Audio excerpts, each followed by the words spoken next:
Hello friends, welcome to my YouTube channel. दोस्तों, आप लोग का पप्पू डे में आप लोग का स्वागत है। तो दोस्तों, आज का जो चर्चा है, आज का जो कहानी है, एक बेहतरीन टॉपिक पे हम लोग आपसे बात करने जा रहे हैं। इससे पहले कि जो भी आप लोग न्यू व्यूअर हैं, आप लोग ज़रूर चैनल को सब्सक्राइब करें। जो पहली बार चैनल पर आए हैं, सब्सक्राइब चैनल को ज़रूर कर दें। तो थैंक यू दोस्तों। तो इसी के साथ हम अपना कहानी को आगे बढ़ाते हुए आप लोगों के साथ कुछ चर्चा करने जा रहे हैं। तो दोस्तों, एक राजा की कहानी है। एक गांव में एक राजा रहता था। राजा का बहुत सुखी परिवार था, सुखी संपन्न राज था और सारा चीज़ अच्छा संपन्न से अच्छी तरीके से राज में खुशहाली थी। चर्चा हो रहा था, नहीं राजा की जय हो, राजा की जय हो। मतलब कि हर तरीके से राजा जी अच्छे तरीके से प्रजा का ख्याल रखते थे। मगर उसको एक चिंता सताती रहती थी। वो चिंता क्या था कि उसको बहुत दिनों से पुत्र की प्राप्ति नहीं हुई थी, क्योंकि आगे का राजपाट चलाने के लिए पुत्र की ज़रूरत होती है। तो पुत्र उसको बहुत दिनों से नहीं हो रहा था। तो बहुत दिन से यज्ञ वगैरह बहुत जितना करवाने का था, अपना राजा अपना कोशिश किए तो उसको पुत्र की प्राप्ति हुई, बेटा हुआ एक। तो बड़े जश्न का माहौल बना पूरा गांव में। बहुत अच्छा तरीके से जश्न का माहौल जश्न चला, एकदम पार्टी उर्टी पूरा मनाया गया। पूरा क्षेत्र में राजा था, पैसा वाला था और सारे प्रजा में पूरा खुशी का बंटवारा पूरा एकदम हुआ। खुशी बांटे, लड्डू बांटे पूरा। तो इसी तरीके के साथ जब राजा का जो बेटा था उसको अच्छे तरीके से परवरिश हुआ, पाला पोसा गया। इसके बाद उसका जो कोई भी बात बोलता था तो उसको कि प्यार से लेता था। प्यार से उसको कि लोग कुछ भी, यदि बच्चा डांट भी देते थे, बूढ़ा को भी डांट देते थे या बड़े को भी डांट देते थे, लोग उसको प्यार से हंसी से टाल देता था। मगर उस बच्चे का एक बिहेवियर धीरे धीरे चेंज होते चला गया, क्योंकि बचपन से ही उसका आदत था कि आप कोई चीज़ को ना सुनना नहीं चाहता था। एकदम वो सोचता था कि मेरा जितना भी प्रजा है हमको हर वक्त जय बोले, हाँ, भगवान की तरह हमको पूजे। इतना उसका बिहेवियर चेंज हो गया। लाड़ प्यार दुलार के कारण वो कि अपने रंग से उतर गया। तो एक दिन राजा को ये बात चिंता सताने लगी। कि बहुत सारा शिकायत आने लगा टोला, कि प्रजा से, आपका बेटा ऐसा, आपका बेटा ऐसा। राजा सर झुका देते, चिंतित हो जाते थे इस बात को लेकर के कि कैसे हम इस चीज़ को इम्प्रूव करें। तो सबसे बड़ी बात यही है कि अब राजा तरकीब सोचे, फिर मंत्री का बैठक बुलाए कि हाँ, आप लोगों के साथ एक प्रस्ताव है। यदि ऐसा चलता रहा तो आगे का जो राज्य पाठ है इसको ये तो उत्तराधिकारी होने वाला है मेरा बेटा।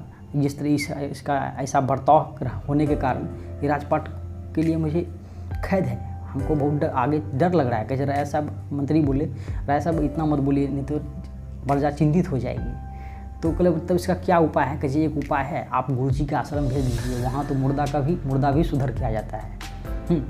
अच्छे से अच्छा जानवर भी अच्छा इंसान बन के निकलता है। तो बोला ठीक है, उसका बात को रख लिया गया।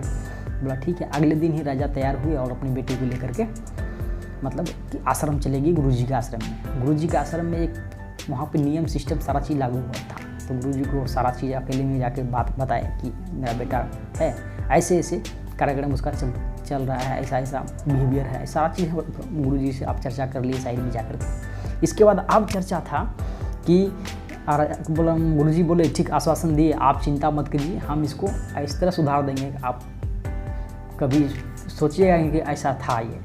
तो बहुत खुश हुए राजा ऐसा बात सुन के, क्योंकि ठीक है आप प्रैक्टिकल देखते हैं। गुरुजी बोला ठीक है, आप आश्वस्त होके जाइए। वहाँ का आश्रम का जो एक नियम था कि भिक्षा मांग के खाना खाया जाता था। तो अगले दिन लड़के लोगों के साथ में भिक्षा मांगने के लिए उसको भी जाने के लिए उसको मित्र लोग बोले कि चलो भिक्षा मांगे हम लोग आते हैं। ये भिक्षा मांगने नहीं ना जाए, कि सब दिन राजपाट में पला हुआ भिक्षा मांगने कौन जाएगा। तो भिक्षा मांगने ना जाए, इसका घमंड में रहे। और इसके बाद फिर बोला शाम तक ही भीख मिलेगा, इसके बाद फिर भिक्षा नहीं मिलेगा। फिर तो तब पर भी ना गए। इसके बाद फिर शाम टाइम हुआ, इसके बाद कोई भूख भी लगने लगी। आप क्या करें? तक उस जो जितने ग्रुप में जब खाना खाते थे तो कोई लोग अपना थोड़ा थोड़ा दे देते थे, खाओ, हाँ, मगर उससे उसका पेट ना भरे। तो अगले दिन ये सोचा, फिर बोला चलो वो भिक्षा मांगने के लिए वो फिर गया। ये मगर इसका आवाज़ इतना टेढ़ा था कि भिक्षा देने वाला भी थोड़ा बहुत भिक्षा देता था, भिक्षा भी नहीं देता था। तो फिर आया, इसी तरह से आया तो ग्रुप में बैठता था तो कोई सब लोग देता था खाना, तो इस डेली का आधा पेट भरता था। इसके बाद इसको महत्व पता चलने लगा कि कड़वा बोलने से, कड़वा हम मीठा नहीं बोलते हैं, कड़वा बोलते हैं तो हमको भिक्षा भी नहीं देता है, लोग भीख भी नहीं देता है। अब बहुत मायूस हो गया। इसके बाद फिर इसको सीख मिलना, ये संघर्ष की कहानी था उसका, सीख मिलना चालू हो गया इसको।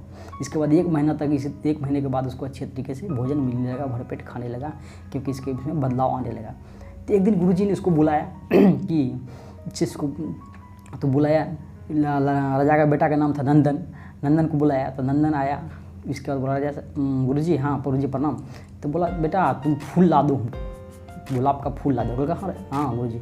तुरंत गया बागवानी में, फुलवाड़ी में जाके तुरंत उसको फूल ला के दे दिया राय साहब को, है गुरुजी को फूल ला के दे दिया। तो फूल ला के दिया तो फिर बोला कि ठीक है तुम नीम का पत्ता लाओ। नीम का पत्ता भी ला के दे दिया। बोला इस फूल को सूंघो। गुरुजी ने बोला इसको फूल को सूंघो तुम, कैसा लगा?